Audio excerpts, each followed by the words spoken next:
बिल्कुल गुरसिमरन, बहुत बहुत शुक्रिया तमाम जानकारी देने के लिए। तो देखिए, भारत ने जम्मू कश्मीर से आतंक की सफाई के लिए मास्टर प्लान फाइनल कर दिया है। ब्लूप्रिंट इसका दिल्ली में तैयार किया गया है और उसका असर घाटी में दिखना भी शुरू हो गया है। क्या है जम्मू कश्मीर से आतंक की सफाई के लिए भारत का फाइनल प्लान, रिपोर्ट आपको दिखाते हैं।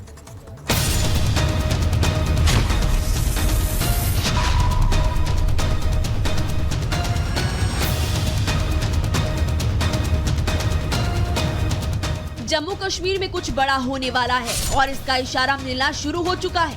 दिल्ली में हलचल तेज है और जम्मू कश्मीर में सुरक्षा बलों की स्थिति मजबूत है। कल दिल्ली में गृह मंत्री अमित शाह, NSA अजीत डोभाल और जम्मू कश्मीर के उपराज्यपाल मनोज सिन्हा साथ में बैठे और आज chief of defence staff general Jammu दौरे पर रहेंगे। जाहिर है कुछ बड़ा करने की तैयारी है, क्योंकि जिस तरह से बीते कुछ दिनों में जम्मू कश्मीर में आतंकी हमले बढ़े और रियासी, कठुआ और डोडा में पाक प्रायोजित आतंकवाद में भारत को लहूलुहान करने की कोशिश की गई, ये तय हो चुका है कि मोदी दुश्मनों को छोड़ने वाले नहीं है। बीते कुछ दिनों से जिस तरह से केंद्र सरकार जम्मू कश्मीर में अचानक बड़े आतंकी गतिविधियों को रोकने के लिए पूरी तरह से एक्शन मोड में आ गई है और आतंकियों को घेर घेर कर मारा जा रहा है, साफ है कि घाटी में आतंकवादियों के सफाई का ऑपरेशन अब शुरू हो चुका है। और उसी ऑपरेशन को अंतिम रूप देने के लिए पहले राजधानी दिल्ली में राष्ट्रीय सुरक्षा सलाहकार, चीफ ऑफ डिफेंस और गृह मंत्री अमित शाह ने हाई लेवल मीटिंग बुलाई और ताबड़तोड़ फैसले लिए गए। चीफ ऑफ डिफेंस को घाटी के दौरे पर भेज दिया। जानकारी के मुताबिक दिल्ली में हुई उस बैठक में तय हो गया कि किस तरह फेज वाइज जम्मू कश्मीर के एक एक इलाके से आतंकियों की सफाई की जाएगी।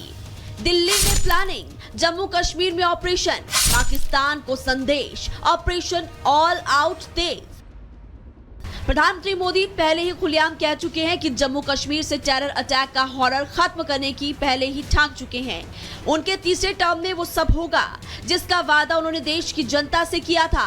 और ऐसे वक्त में जबकि अमरनाथ यात्रा शुरू होने वाली है, आतंकिस्तान एक बार फिर अपनी कायराना हरकत से बाज नहीं आ रहा, तो ये तय माना जा रहा है कि जम्मू कश्मीर में हुए आतंकी हमले को लेकर पहले ही बैठक कर चुके पीएम मोदी अपने 21 जून को होने जा रहे जम्मू कश्मीर दौरे से पहले घाटी का सफाया चाहते हैं और इसका असर है अमरनाथ यात्रा के शुरू होने से पहले दिल्ली से लेकर घाटी तक एक्शन तेज हो चुका है। Bureau report, Republic Bharat. भ्रम फैलाओ, चाहे कुछ भी, लोगों के बीच अफवाह फैलाओ, चाहे कुछ भी हो। और अब इस अफवाह गैंग की नई साजिश सामने आ रही है। संसद परिसर में महापुरुषों की मूर्तियों की पुनर्स्थापना पर फिर लोकतंत्र की दुहाई दी जाने लगी है। लेकिन क्या भ्रम है और क्या सच, जानने के लिए इस रिपोर्ट को देखिए।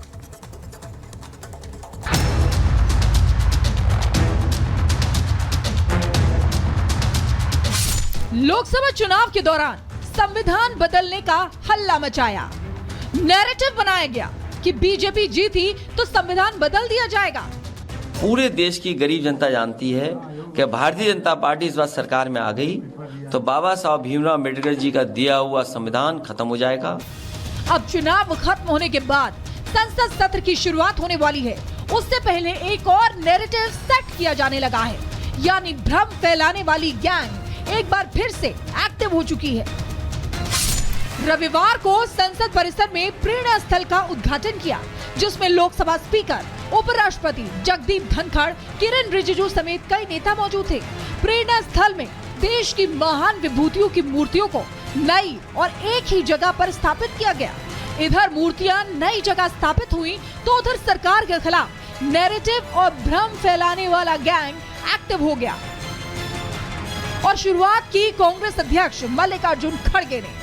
मूर्तियों की नई जगह स्थापना को खड़गे ने लोकतंत्र की मूल भावना का उल्लंघन बताया। खड़गे ने सोशल मीडिया साइट एक्स पर पोस्ट कर लिखा, बिना किसी परामर्श के मनमाने ढंग से मूर्तियों को हटाना लोकतंत्र की मूल भावना का उल्लंघन है। मूर्तियां विचार विमर्श के बाद उचित स्थानों पर स्थापित की गई थी। हर मूर्ति अपना अलग मूल्य और महत्व रखती है। ऐसे निर्णय हमारी संसद के नियमों और परंपराओं के खिलाफ है।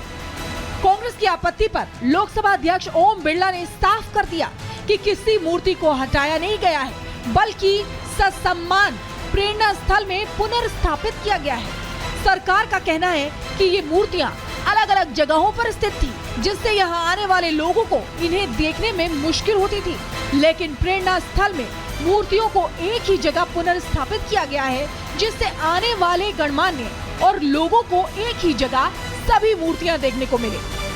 इतना अच्छा सोच के साथ प्रेरणा स्थल का निर्माण हुआ है, वरना तो कई एमपी ऐसे हैं उनको ही मालूम नहीं होता है कि यहाँ कितने महान आत्माओं का यहाँ मूर्तियाँ लगा हुआ है। इतने महान आत्माओं का हम जो सम्मान दिल में करते हैं, अब साक्षात मूर्ति सामने में देखेंगे तो इसमें दर्शन भी हो जाएगा और प्रेरणा भी मिलेगा, दोनों है।